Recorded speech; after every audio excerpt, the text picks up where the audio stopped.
Hello friends, स्वागत है आपका आपके अपने YouTube चैनल पर। हम पढ़ रहे थे रीट RS या पटवार लेवल में जो जर्नल साइंस है उसका चैप्टर केमिकल बॉन्डिंग, रासायनिक बंध। और रासायनिक बंध का आज ये लास्ट लेक्चर होगा। इससे पहले मैं आपको पढ़ा चुका हूँ आयनिक बंध, सहसंयोजक बंध और उप सहसंयोजक बंध क्या होता है। ठीक है, आगे बढ़ते हैं। आज चौथा प्रकार का बंध है हाइड्रोजन बंध। What is hydrogen bond? Exam में आपको इस तरह से एक सवाल पूछा जाएगा, इनमें से कौन सा यौगिक हाइड्रोजन बंध बनाता है, या इनमें से किसमें हाइड्रोजन बंध है। ठीक है, जल के द्रव अवस्था में पाए जाने का मुख्य कारण क्या है। मैं आपको कुछ सवाल बता रहा हूं, इस कैटेगरी से एग्जाम में पूछा जा सकता है ना, कि क्या कारण है कि जल द्रव अवस्था में होता है, तो उसका आंसर होगा हाइड्रोजन बंध। अब ये होता क्या है, पहले हम इसको डिस्कस करते हैं। What is hydrogen bond? तो आप देखिएगा बोर्ड पे मेरे पास दो अणु हैं। पहला अणु है AH और दूसरा अणु है BH। ठीक है, जहां पे A और B जो है ये उच्च विद्युत ऋणता, हाई इलेक्ट्रोनेगेटिव एलिमेंट्स हैं। उच्च विद्युत ऋणता वाले परमाणु हैं A और B। इनकी विद्युत ऋणता बहुत ज्यादा है, तो अगर इनकी विद्युत ऋणता ज्यादा है तो इनके ऊपर आवेश क्या होगा? माइनस होगा, क्योंकि जिसकी विद्युत ऋणता ज्यादा होती है उस पर चार्ज क्या होता है? ऋणावेश होता है। और जिसकी विद्युत ऋणता कम होगी उसके ऊपर चार्ज क्या होता है? पॉजिटिव होता है। तो हाइड्रोजन पे आंशिक धनावेश होगा और A और B पे आंशिक ऋणावेश होगा। क्लियर? अब क्या होता है देखो, जब दो उच्च विद्युत ऋणता वाले परमाणुओं के बीच में कौन आ गया? हाइड्रोजन आ गया, है ना। जब दो उच्च विद्युत ऋणता A और B उच्च विद्युत ऋणता परमाणुओं के बीच में हाइड्रोजन आ गया, तो ये हाइड्रोजन दोनों परमाणुओं के बीच में, है ना, इस तरह से एक सेतु का काम करता है, एक ये ब्रिज बनाता है। इसी सेतु को हम क्या बोलते हैं? इसी सेतु को हम कहते हैं हाइड्रोजन बंध। तो एक सिंपल परिभाषा बन गई। क्या परिभाषा हुई? सबसे पहली बात तो ये ध्यान रखना, दो तीन बातें मैं पहले लिखूंगा, परिभाषा बाद में लिखूंगा। जो पहले इंपॉर्टेंट बातें हैं वो क्या है? First point, only for hydrogen. ठीक है, यह बंध केवल हाइड्रोजन का बंध होता है। यह बंध केवल हाइड्रोजन का बंध होता है। ठीक है, दूसरा कोई परमाणु अगर यहां हो तो बंध जरूर बनेगा, लेकिन वो हाइड्रोजन बंध नहीं होगा। बंध अगर यहां पे हाइड्रोजन है उच्च विद्युत ऋणता परमाणुओं के बीच में, तभी यह बंध बनेगा, जिसे हम हाइड्रोजन बंध कहेंगे। दूसरी इंपॉर्टेंट बात, ये केवल आकर्षण बल है। दैट मीन्स यहां पर इस हाइड्रोजन के जो संयोजी इलेक्ट्रॉन्स हैं, संयोजकता कोश के जो इलेक्ट्रॉन हैं, वो ना तो इस B को दिए गए हैं, ना इस B ने अपने इलेक्ट्रॉन इसको दिए हैं, ना यहाँ पे बीच में कोई इलेक्ट्रॉन की साझेदारी हुई है, ना कोई इलेक्ट्रॉन का दान हुआ है, ना कोई इलेक्ट्रॉन का स्थानांतरण हुआ है। कहने का मतलब है यहाँ पे इलेक्ट्रॉनों का कोई कंट्रीब्यूशन नहीं है, कोई योगदान नहीं है इलेक्ट्रॉन का, सिर्फ ये H इस B को अट्रैक्ट कर रहा है। तो हम ये कहेंगे कि यह केवल कौन सा बल है? यह केवल आकर्षण बल है। ओनली अट्रैक्शन फोर्स, खाली आकर्षण है ये, और कुछ भी नहीं है। इसमें संयोजी इलेक्ट्रॉन भाग नहीं लेते हैं। ठीक है, तीसरी बात, ये बहुत ही वीक होता है, वेरी वीक फोर्स, बहुत दुर्बल बल है ये। तो हाइड्रोजन बंध किस प्रकार का बल है? एक दुर्बल बंध कह दो या दुर्बल बल है ना, एक दुर्बल बंध है। इसकी ऊर्जा बहुत कम होती है, लगभग 3 से 12 किलो कैलोरी प्रति मोल। तो बहुत ही कम ऊर्जा होती है इसमें, 3 से 12 किलो कैलोरी की ही एनर्जी होती है, और बहुत ही दुर्बल वीक बॉन्ड होता है, ये वीक फोर्स होता है। ठीक है, अब इसकी डेफिनेशन क्या है तो मैं यहां क्लियरली लिख सकता हूं। क्या लिख सकते हैं हम? देखो, जब हाइड्रोजन परमाणु दो उच्च विद्युत ऋणी, है ना, दो उच्च विद्युत ऋणी, हाई इलेक्ट्रोनेगेटिव, उच्च विद्युत ऋणी परमाणुओं के मध्य, उच्च विद्युत ऋणी परमाणुओं के मध्य होता है, तो यह दोनों परमाणुओं के मध्य, तब यह दोनों परमाणुओं के मध्य, दोनों परमाणुओं के बीच मध्य सेतु का कार्य करता है ना, एक ब्रिज का काम करता है, सेतु का कार्य करता है, जिसे हाइड्रोजन बॉन्ड यानी कि H बंध कहते हैं। एकदम सिंपल डेफिनेशन है। परिभाषा में याद क्या रखना है आपको भैयों?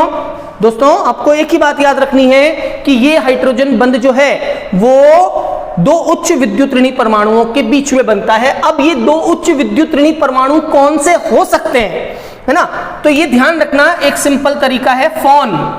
फॉन मीन्स फ्लोरीन, ऑक्सीजन या नाइट्रोजन हो सकता है ए, वैसे ही बी भी क्या हो सकता है, फ्लोरीन, ऑक्सीजन या नाइट्रोजन हो सकता है।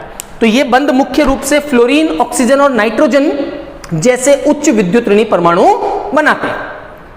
क्लियर? ये जो हाइड्रोजन बंध है ये दो तरह का होता है।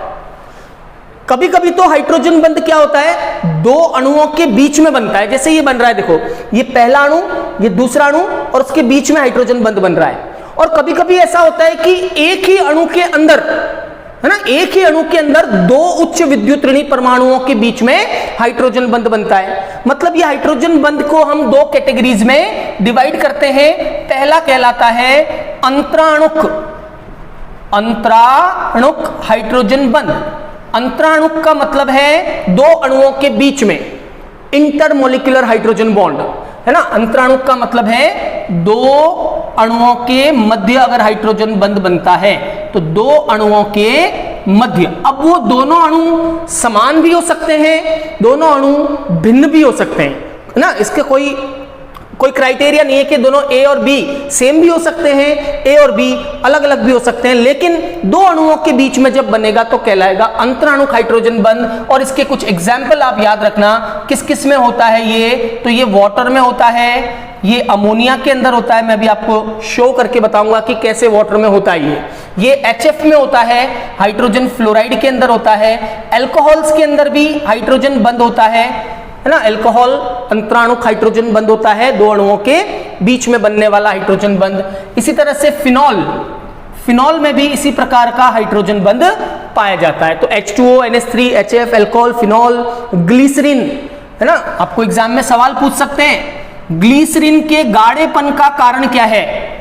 ग्लिसरीन के गाढ़ेपन, ग्लिसरीन क्या होती है, बहुत ही गाढ़ा, शान, जिसकी शानता बहुत ज्यादा होती है ना, एकदम गाढ़ा सब्सटेंस होता है ग्लिसरीन या ग्लिसरॉल। वो हाइड्रोजन बंध की वजह से गाढ़ा हो जाता है, ठीक है। तो ये कुछ एग्जाम्पल है जिनमें हाइड्रोजन बंध होता है। मैं वाटर का एक्सप्लेनेशन देके बताता हूं, आप देखिए बोर्ड पे, ये है वाटर H2O, ये दूसरा वाटर का मॉलिक्यूल H2O, इसी तरह से सो ऑन आगे तक ये वाटर के मॉलिक्यूल्स है H2O।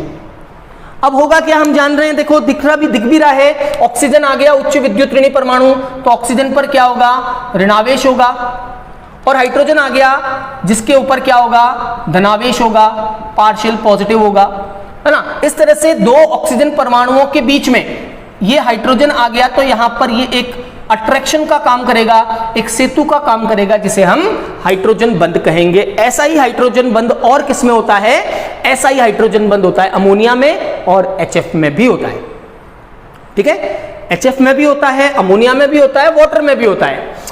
दो तीन इसके बारे में जो इंपॉर्टेंट बातें हैं वो ध्यान रखना कि जब भी अंतराणुक हाइड्रोजन बंध होता है, अणुओं के जब बीच में हाइड्रोजन बंध बनता है तो अणु आपस में जुड़ते चले जाते हैं। इस अणुओं के जुड़ने को हम बोलते हैं आणविक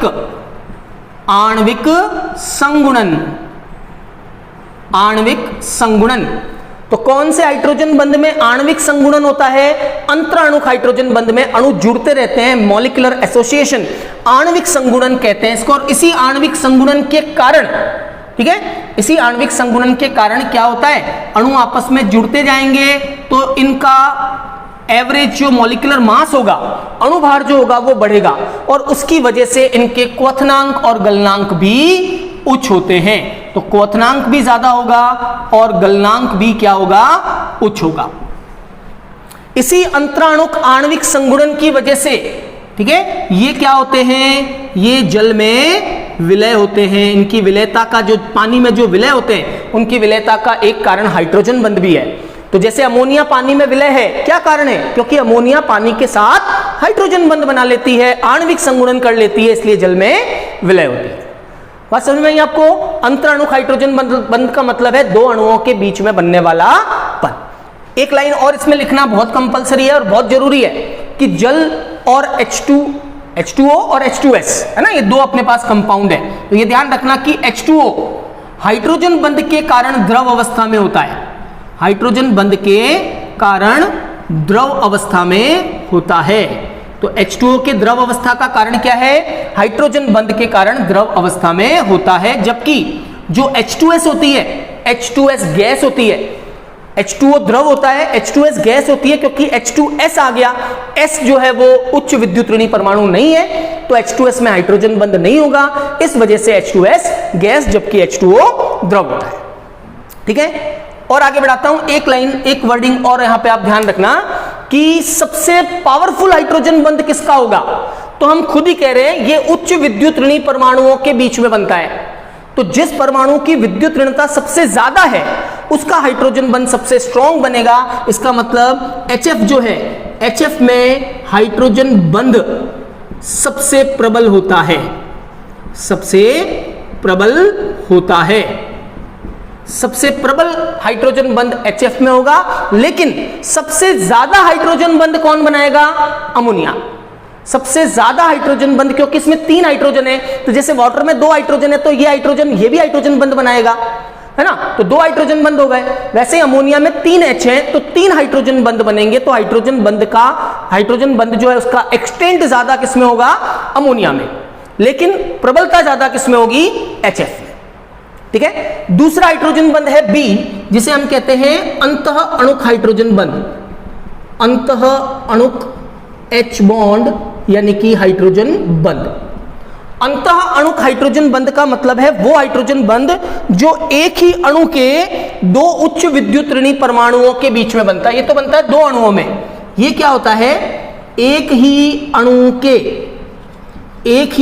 के 2 उच्च विद्युत ऋणी परमाणुओं के मध्य बनता है, परमाणुओं के मध्य, तो उसे हम बोलते हैं अंतः अणुक। ठीक है, इंट्रामोलिकुलर हाइड्रोजन बॉन्ड। तो ये एक ही अणु के 2 उच्च विद्युत ऋणी परमाणुओं के बीच में बनेगा। कुछ इस तरह से होगा ये हाइड्रोजन बंध। देखो, जैसे ये है A, ये है B और ये A से जुड़ा हुआ है H, है ना, A से H भी जुड़ा हुआ है, A से B भी जुड़ा हुआ है, लेकिन ये अब H जो है वो इस B उच्च विद्युत ऋणी परमाणु के साथ क्या कर लेगा? हाइड्रोजन बंध बना लेगा। B माइनस और A माइनस के बीच में H आ गया, इसका मतलब इसे हम कहेंगे अंतः अणुक हाइड्रोजन बंध। और आपको ध्यान क्या रखना है, 1 या 2 एग्जाम्पल जो मैं आपको बता रहा हूं, बस उतना ही ध्यान रखना है। अंतः अणुक हाइड्रोजन बंध किसमें होता है? तो इसका एग्जाम्पल आप याद रखना, ऑर्थोनाइट्रोफिनॉल में होता है या ऑर्थोक्लोरोफिनॉल में होता है। ये अपन एरोमेटिसिटी में मैं आपको पढ़ाऊंगा। ऑर्थोक्लोरोफिनॉल, ये ऑर्थो, पैरा और मेटा, बेंजीन पर 3 स्थितियां होती है। अगर उसमें ऑर्थो स्थिति पर नाइट्रो लगा है और वो फिनॉल है तो उसमें अंतः अणुक हाइड्रोजन बंध होगा, या ऑर्थो स्थिति पे क्लोरीन लगा हुआ है और वो फिनॉल है तो उसमें अंतः अणुक हाइड्रोजन बंध होगा। क्लियर? तो ये था हाइड्रोजन बंध के बारे में, हाइड्रोजन बॉन्ड क्या होता है और इसके बारे में एक नॉर्मल इंट्रोडक्शन, जनरल सामान्य जानकारी हाइड्रोजन बंध की। ठीक है, अब दूसरा देखते हैं। एक और दुर्बल आकर्षण बल है जो हाइड्रोजन बंध से भी दुर्बल होता है, और उस दुर्बल हाइड्रोजन बंध से भी जो दुर्बल आकर्षण बल है उसे हम कहते हैं वॉन डर वाल आकर्षण बल। तो ये इस टॉपिक का, इस चैप्टर का लास्ट टॉपिक है, वैन डर वाल अट्रैक्शन फोर्स, यानी कि वॉन डर वाल आकर्षण बल, वॉन डर वाल आकर्षण बल, वैन डर वाल अट्रैक्शन फोर्स। ये क्या है? ये हाइड्रोजन बंध से भी दुर्बल है। सबसे दुर्बल बलों में से एक है वैन डर वाल अट्रैक्शन फोर्स। ये होता किसमें है और होता कब है? तो देखो, ये है मान लीजिए 2 अक्रिय गैसों के परमाणु, जैसे ये हीलियम, ये दूसरा परमाणु भी क्या है? हीलियम। हम जानते हैं अक्रिय गैस कभी भी अणु नहीं बनाती है, अक्रिय गैस सिंगल परमाणुओं के रूप में रहती है। या मैं आपको कुछ अणु का एग्जाम्पल लूं, जैसे मान लो ये है एक अणु, मान लीजिए ये है ब्रोमीन या क्लोरीन, कुछ भी एक अणु है जो सहसंयोजक बंध से जुड़ा हुआ है। इसी तरह से ये दूसरा अणु है, सेम भी हो सकता है, डिफरेंट भी हो सकता है। मान लो ये दूसरा अणु है, दोनों के नाम दे देता हूं मैं। मान लीजिए ये हाइड्रोजन का अणु है, ये दूसरा भी हाइड्रोजन का अणु है, या पहला क्लोरीन का अणु है, दूसरा हाइड्रोजन का अणु है, या पहला जल है, दूसरा अमोनिया है, कुछ भी है। ठीक है, 2 अणु अलग अलग है। वॉन डर वाल आकर्षण बल कहां होता है? जो अक्रिय गैसों के परमाणु होते हैं वो आपस में एक दूसरे को आकर्षित करते हैं, या जो दो अणु होते हैं, अणु अंदर कौन सा बंध है, ये सहसंयोजक बंध है। इन दो अणुओं के बीच में भी एक प्रकार का क्या होता है, अट्रैक्शन होता है। मतलब दो अणुओं के मध्य लगने वाला आकर्षण या अक्रिय गैसों के परमाणुओं में लगने वाला आकर्षण वॉन डेर वाल आकर्षण बल कहलाता है। तो वॉन डेर वाल आकर्षण बल क्या हो गया, दो अणुओं या अक्रिय गैसों के परमाणुओं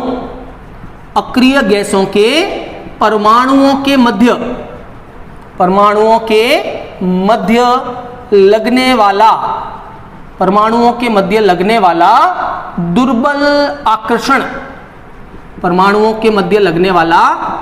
आकर्षण वॉन डेर वाल आकर्षण कहलाता है। वॉन डेर वाल आकर्षण कहलाता है। ठीक है, तो वॉन डेर वाल आकर्षण दो अणुओं के बीच में होगा या अक्रिय गैसों के परमाणुओं के बीच में होगा। अब आपको एग्जाम में देखो सवाल ऐसे पूछा जाएगा, क्या कारण है कि अक्रिय गैस द्रव अवस्था में आती है? अक्रिय गैसों का द्रव अवस्था में आने का कारण क्या है? तो ये बल है। अगर ये बल स्ट्रांग होता जाएगा, प्रबल होता जाएगा, तो अणु पास आते रहेंगे या जो परमाणु है अक्रिय गैसों के वो पास में आएंगे, और जैसे ही पास में आएंगे अवस्था क्या हो जाएगी, द्रव अवस्था हो जाएगी। मीन्स अक्रिय गैसों के द्रव अवस्था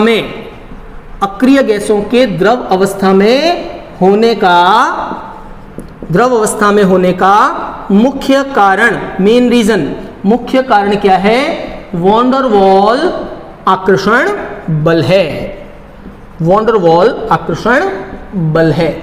बहुत ही दुर्बल आकर्षण होता है, इन सब बलों से दुर्बल आकर्षण होता है वॉन डेर वाल आकर्षण बल। आगे बात समझ में आपको? तो ये अणुओं के बीच में लगता है, ये भी अणुओं के बीच में लग रहा है, लेकिन यहां कंडीशन क्या थी, हाइड्रोजन इज कंपलसरी, हाइड्रोजन होना ही चाहिए।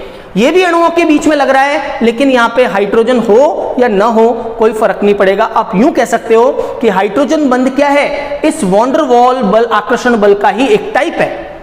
जब वहां पे हाइड्रोजन आ जाती है तो इसी वॉन डेर वाल आकर्षण बल को हम हाइड्रोजन बंध नाम देते हैं। क्लियर?